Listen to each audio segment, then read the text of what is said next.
Say yes, say yes, say yes. Good evening, everyone. Welcome back to ESC Fan TV. What an evening we've had. I think everyone is either happy, shocked, surprised, or something forth. It's been a crazy night for us all, but for now we are going to be looking at the Dansk Melodi Prix, as that is the one that we've picked for tonight. Now, I mean, I've already kind of spoiled the winner, so sorry to those who haven't seen the winner, but we're gonna spoil it anyway in this show, so who cares?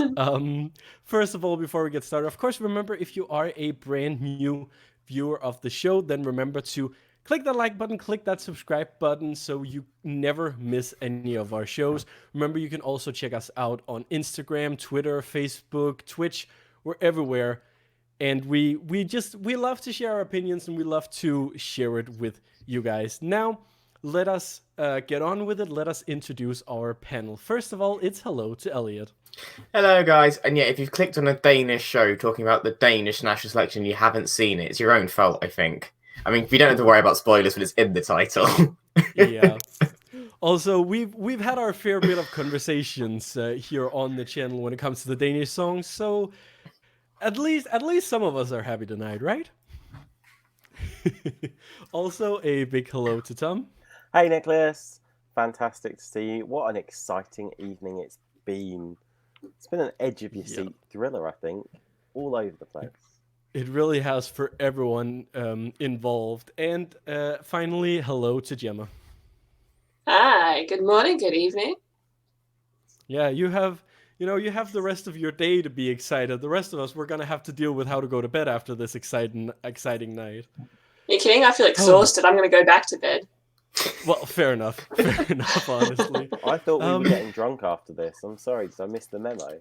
We cancelled that bit. I'll join. I'll drink the whole bottle, sorry. So. Oh. I mean, it's noon somewhere, so sure. Yeah. So of course, also a big hello to everyone in the chat. A lot of people talking about different things, talking about some of the other national finals as well, and of course, we also have someone complimenting Elliot. I feel like that's just, you get people. It's only taken about 3 weeks of like this, hasn't it? It just shows, it just shows if you're confident in what you're doing, at some point you're gonna get the compliments.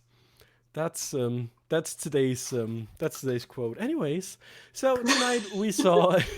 We're just gonna move swiftly along from there. Yeah. Praise and move. Praise and move. Yeah. If it had been about me, we would still be talking about it, of course. But I remember that one time you asked, why do we give Niklas so much power? And honestly, I don't think anyone has ever answered that question. So tonight we saw 10 songs competing in Royal Arena in Copenhagen. And 3 of those songs made it through to the super final. Now, before we get to those and talk about, the top 3, let us listen to a few of the songs that sadly did not make it. Jeg har altid været mig selv. Jeg har engang du lyttet til The Smiths. Faith in your mother. Faith in you. Honestly, what have we got? Right by heaven, I'm heading for travel up. When will you forget it all? I forget.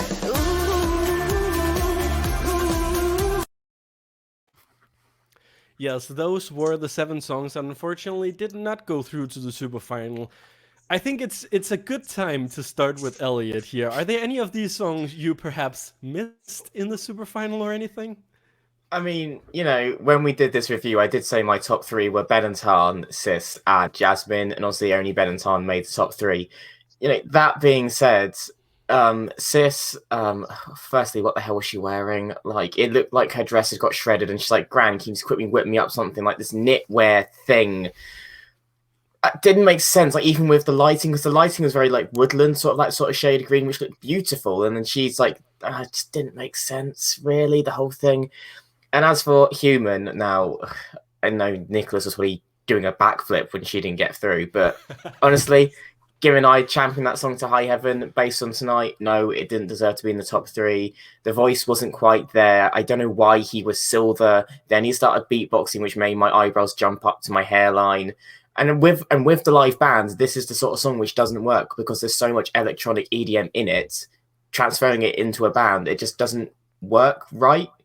So I kind of saw what they were going for, but I just don't think it fully clicked.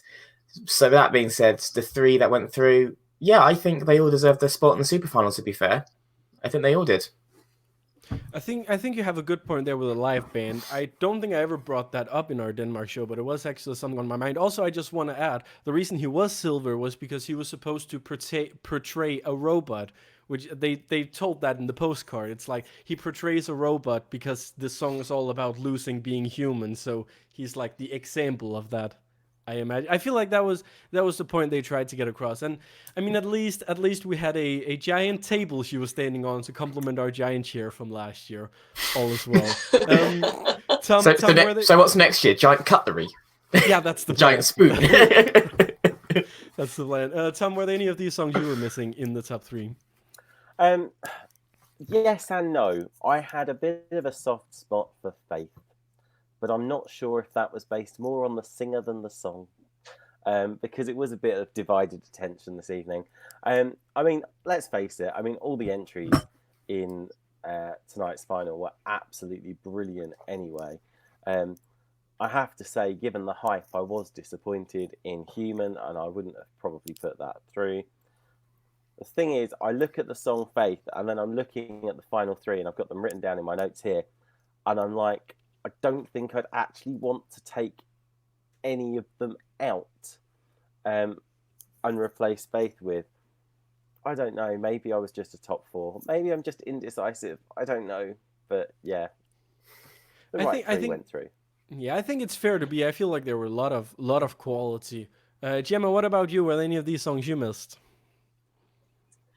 All right, so because it is quite early in the morning, this is the first I've seen of any of Denmark's songs. I hadn't seen anything at all. So this is my first viewing. I've only heard the songs once. This is the one performance I saw. So you're rattling off names that I don't know what that means. But, so the one song that did catch my attention was Bye Bye Heaven. Wasn't something that I assumed I would like, but I was like, oh yeah, that's all right. But I actually did like the top 3. I did. I was impressed. That's good. Yeah, for me it was definitely about Bye Bye Heaven as well. It was one of my favorites going into it, and I think it deserved to be in the top 3. But again, I feel like I echo what the panel has said here. It's like, it was such a strong top 3 in the end, and they all had something different to offer. That I think it made sense. I think it made sense that it was these 3 going through, and yeah, I'm proud of my country for once. That's a really nice feeling to just like say, okay, we've picked 3 songs that I think were good songs. I'm in a good mood today. When the UK feel like that about a national final result, we'll let you know as well, because I've yet to feel that yet. In the 4 years we had you decide, I was still slightly annoyed every single time. Yeah, but that's just because you're too young to remember the ones like at the start of this century. That is very true. Yeah, well, I'll see you in another 20 years. We can have that conversation then. No, but yeah, it was a really cool final. I mean, I really warmed up to Den Eneste Godt I Vejle. That was... It was a favorite of mine as well, and I think they performed it well, but I think it wasn't probably not necessarily a song that really resonated with a broader audience, maybe. But I like the indie stuff. That's how it is. So let us go to the 3 songs that went to the super final, and we're gonna start in kind of like, I think in the reverse order of how they were performed. So we're gonna start off with Screens. Sanchez was one of the songs going through. I think we had it quite high up there in our ranking when we did the show as well, but this was the first of the super finalists. Looking at the bright lights leading us to dream, staring at the screens, staring at the screens, staring at the screens.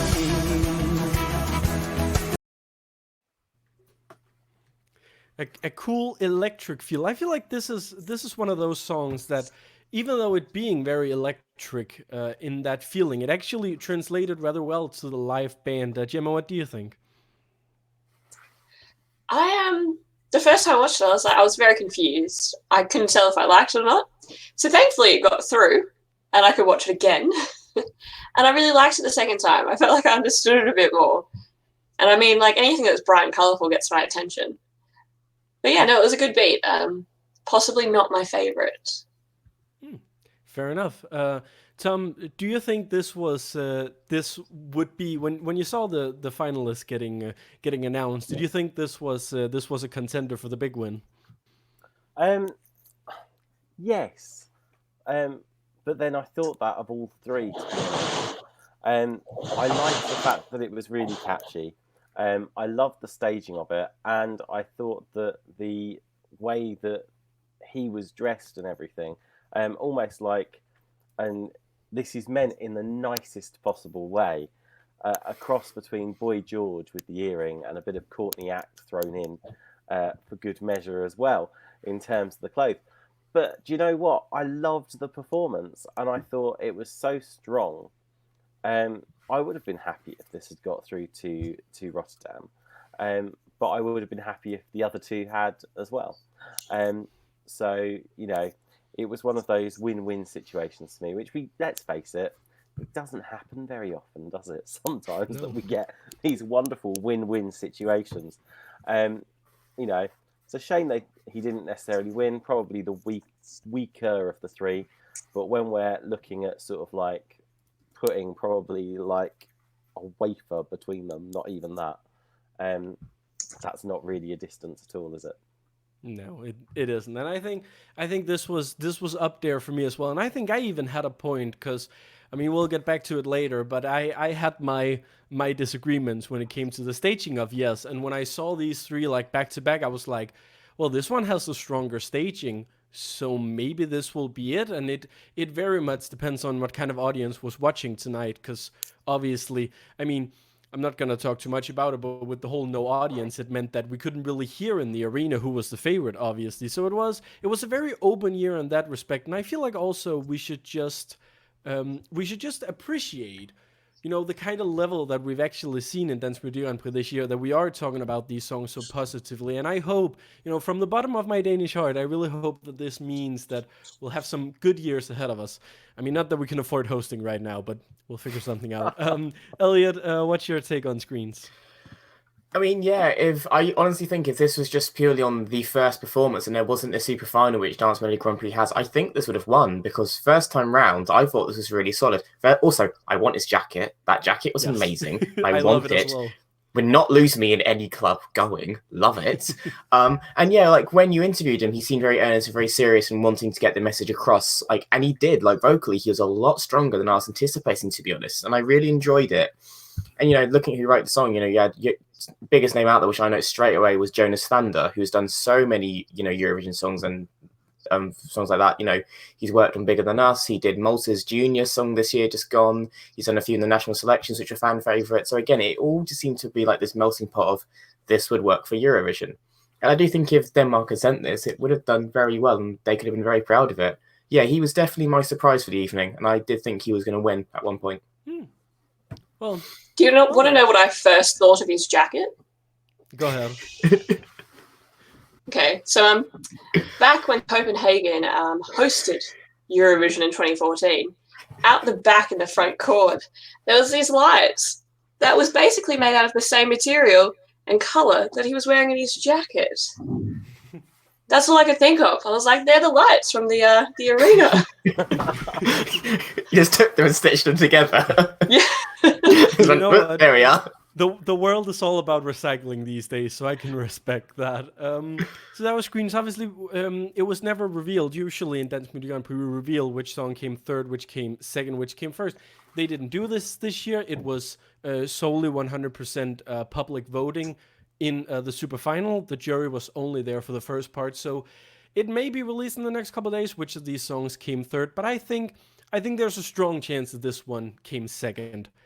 So let's move on to the next song. The next one being one of the Danish songs we had this year, and I think personally it's great to see a Danish song go through to the top 3. Also because in the semi-final rounds, this was actually the song that I voted for in my region. This is Emil and Ville ønske jeg havde kendt dig. For jeg længes efter svar. Kan du mon se mig oppefra?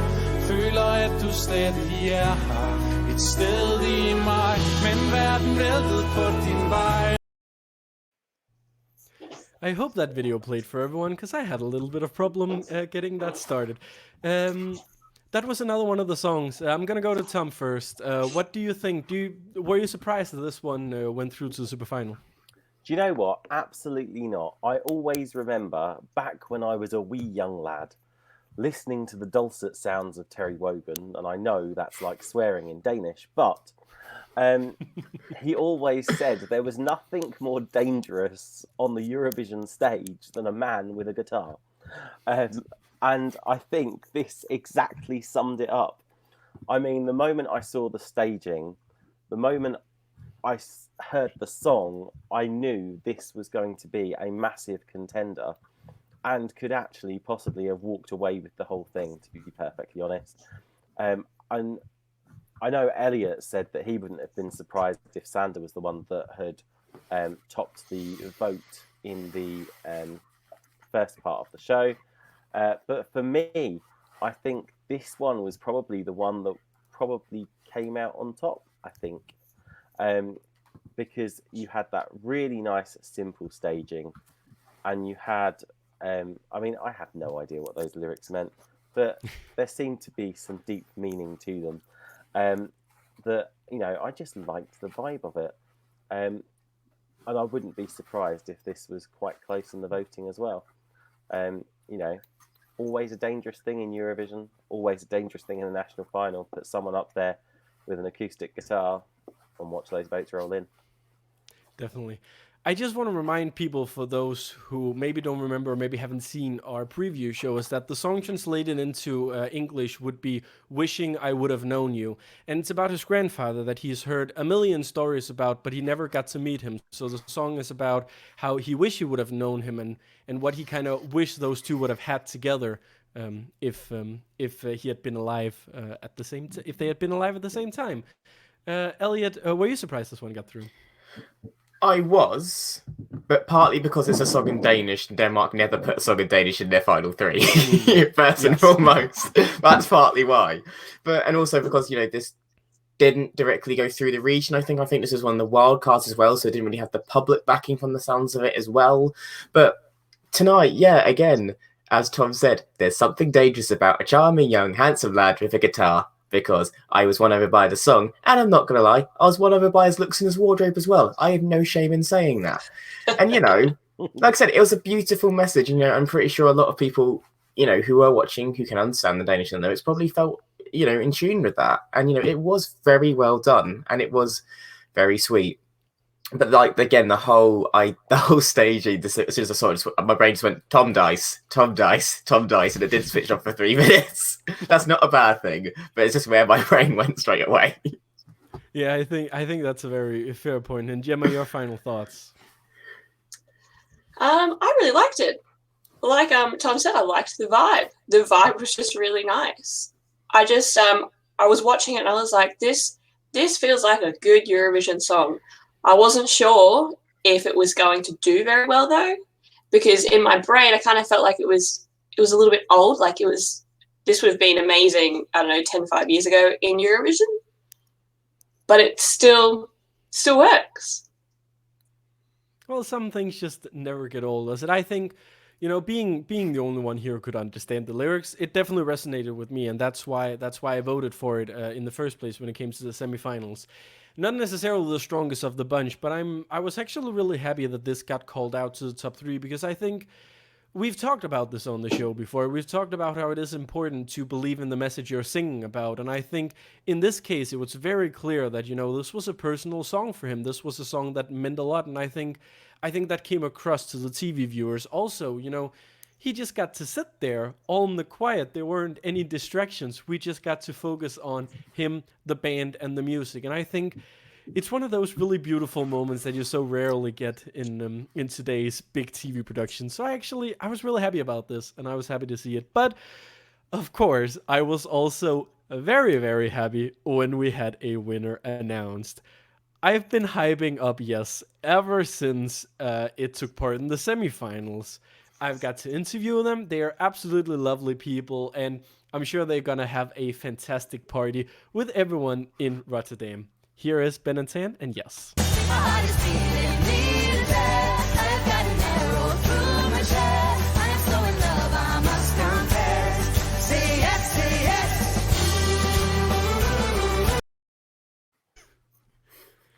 Say yes, say yes.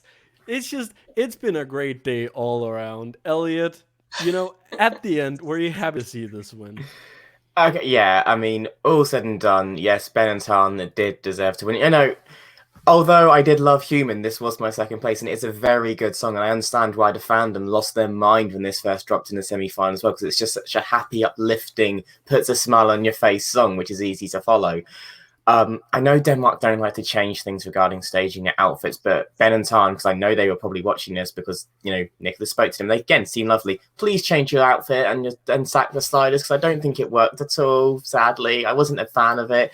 And I actually felt Tan sounded very nervous at the start. Like, something was off in the first performance, and the staging, again, like, there was just seemed like a bit of a disconnect to start with. So I did think, oh no, like, have they lost this? Like, have they shot themselves in the foot and maybe thought too much about the staging? But overall, yeah, I think Denmark were right in picking this song, to be honest. It was always going to win a pure public vote. I felt like it's going to make everyone happy in the semi-final. And after quite a turbulent few weeks for the fandom, I think it's good that we've ended the national final season with at least one fan favourite winning in unison, which we can all agree on. Again, can't believe it's my country this time. I feel like this is a great year to be hosting a show like this, because I feel like so many times, like, I mean, I still remember to the warfare that was the 2016 voting. I don't think any Danish person in this fandom has ever fully recovered from that. So I think, with everyone being so positive, and I see a lot of really positive comments in the chat, it's just really nice to see, and I do hope this means great fortune for my country for once. Being very patriotic tonight. I'm usually not this patriotic, I feel like, but it works. It works sometimes. Gemma, do you think this could be a contender in Rotterdam? Absolutely. I love this song. I was so happy. I had no issues when this came on. It was just great. Like, I mean, it gives me a little bit of Shepherd vibes, which they competed back in Australia sides last year. But, like, it's just happy. It's so nice. And, like, they used this stage properly. Like, they used all of it. It worked really well. I mean, it would have worked better if there was an audience there, but anyway. Like, it played beautifully. I think it's great. That's great. Yeah, they did use the stage, but I feel like I'm more on Elliot's side there. I don't think the staging quite worked, and I had that moment as well where it was like, yeah, they're not gonna do it, because I just got flashbacks to last year with Julia and Nina, where they were just like, they were constantly on opposite sides of the stage, never connected with each other. I feel like at least here they did connect somewhat, at least towards the end. I think it gets better, but no, I think the problem with the staging is that we have two very charismatic people who I know, because I've seen them, perform on X Factor. I know they're very charismatic. I know they could pull this off together, but unfortunately they are kind of been put in a situation where it feels like one of them has to overdo the other, and I don't think that's what the song is about. It should just be a parody. We'll see. I mean, yeah, we aren't usual ones to change the staging, but I think if enough people complain, maybe something can happen. Tom, your final thoughts on this? Do you know what? I have never been so nervous for an act, I think, because they got drawn second as well, and I was thinking to myself, second in any Eurovision circle is always the kiss of death. But do you know what? They really pulled it off. I was so nervous, especially in the first performance as well, when you could see they were nervous, but they were clearly out in front, I think. And then the final performance for me just nailed it. Really happy to see them in Rotterdam, and I think they've got a song that's really going to stand out as well, especially when it's put up against some of the material that has currently been selected, because let's face it, there does seem to be a share of ballads going through, and this isn't, and this is really nice, happy Coca-Cola, like to teach the world to sing, really positive song. Really warms the heart, and I can't wait to see what they do in Rotterdam, and I can't wait to see them as well. I'm hoping, Eurovision in concert, London Eurovision party, it'd be fantastic to see them there, and it would be fantastic to actually see them do it live as well. Definitely, we definitely wish them the best of luck. I just want to, if anyone has any any final thoughts, maybe in terms of how do you think the song could potentially place? I mean, now's your chance to share your thoughts. Yeah, Elliot, go ahead. I mean, firstly, I want to say I think it's quite funny that Yimi, you now have a song wrote by Swedes representing Denmark, which just makes me chuckle. And it's by Yimi Jonsu, who had 6 Melodi Festivalen, and Linnea Depp, who had none, yet they're still going to Eurovision, just with a different country.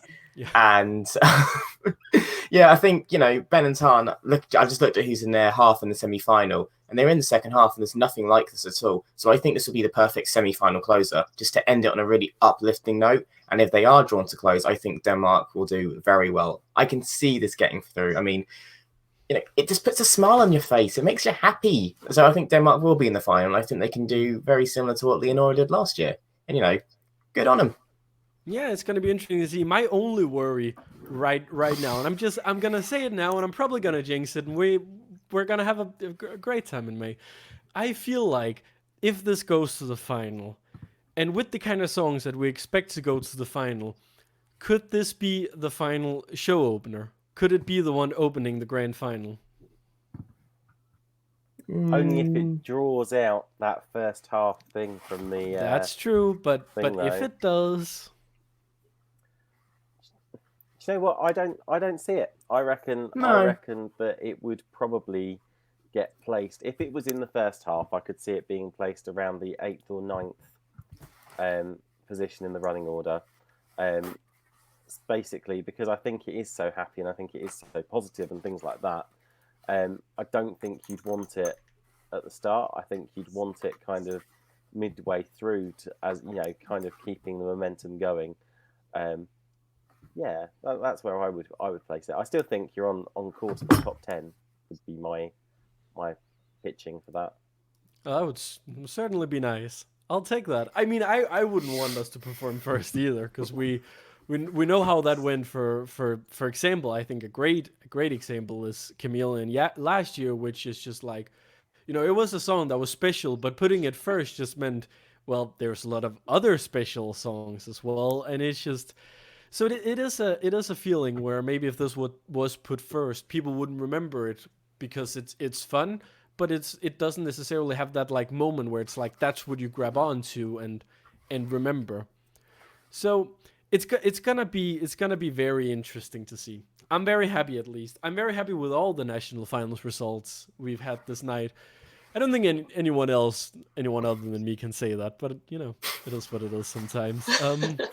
Yeah, there's like we said, there's been a lot of stuff going on in the Eurovision world tonight, and I mean, I've seen a lot of talk in the chat. Everyone wants to talk about different things. There's just so many things going on that we can't help ourselves, and I totally get that. But don't worry, here at ESC Fan TV, we have all the things you need. Tomorrow night, we have the Melodi Festival final review. We're going to be going over all the songs and if we think the winner was right or not. That is at 9 p.m. Central European Time. And on Monday, that's your chance to just go through it all, get all your thoughts out, because we have the ESC Fan TV Bite Size, where we're going to have a bit of a show, aren't we, Tom? Oh, do you know what? It's going to be a great show, but I'm not going to be there this week. I know. Oh, no. It's a shocker. But that's because I have important family business to attend to. In other words, it's my mum's birthday. Bless her. Aww. I know. Well, wish her a happy birthday from all of us here on ESC Fan TV. And of course. Yes, and regardless, we're going to have Bite Size Monday, 9 p.m. CET, I believe. Haven't checked the times. You can find the times, of course, if you follow us on YouTube or Facebook or Twitter. Follow us. We will notify you when the show is live, and you will get your chance to discuss everything that you have. And, if you are one of the viewers watching us right now and think, you know what, I can't wait until Monday. I want to tell my thoughts right now. Well, don't worry, because we have a fantastic little show called Sound Off, which is a show where you can send in your 30-second clips and you can tell us what you think of the songs being chosen this weekend. So if you want to send a video in, you can do that to info@escfantv.com via WeTransfer. Well, that's all we have for tonight. I hope you've all had a fantastic little Eurovision evening, the last Eurovision national final weekend of the year. What are we gonna do? What are we gonna spend our Saturdays on? I don't even know, but We've got 38 solo song reviews to do. We'll be busy, Nicholas. Don't worry. We only got 3 of them done yesterday. Ah, yeah, no, but that's a good guys, point. Next Saturday. So we're excited I having can off. sleep in. We're going to give Gemma a lion. Well, here at ESC Fan TV, we won't sleep until the end of May. Oh well. Thank you to every single one of you who've been watching tonight. It was great that you decided to spend your time. Now you can go on and watch Portugal or whatever you want. You're free to do whatever you want, at least. It's been a great night. A big thank you from me, and a big thank you to Elliot. Thank you. And just on the last thing about the pre-parties, Ben and Tan do London Eurovision intimate setting like that with your sort of song. It will raise the roof. So I think they need to be at London Eurovision. And then use that as your music video. Yeah. I mean, I'll contact their manager and let them know that we'll send them death threats if they won't be at London Eurovision party. How about that? No, I tried to. Don't name me, then yes, because then we can blame Stuart. Yeah, cool. I mean, I'll try to be on my best terms with everyone, of course. A big thank you to Tom. Thanks, Nicholas. A fantastic show. And yes, I'm going to echo that. Ben and Tan, come to London. We are crossing our fingers. I do as well, even though I won't be there. And finally, a big thank you to Gemma. Thank you. I wish everyone would stop talking about the preview parties. It's just making me jealous. Yeah, same here, same here. Now let us all go process our thoughts about all the shows tonight. That's been all for today. Have a great night, and we'll see you very soon. Goodbye.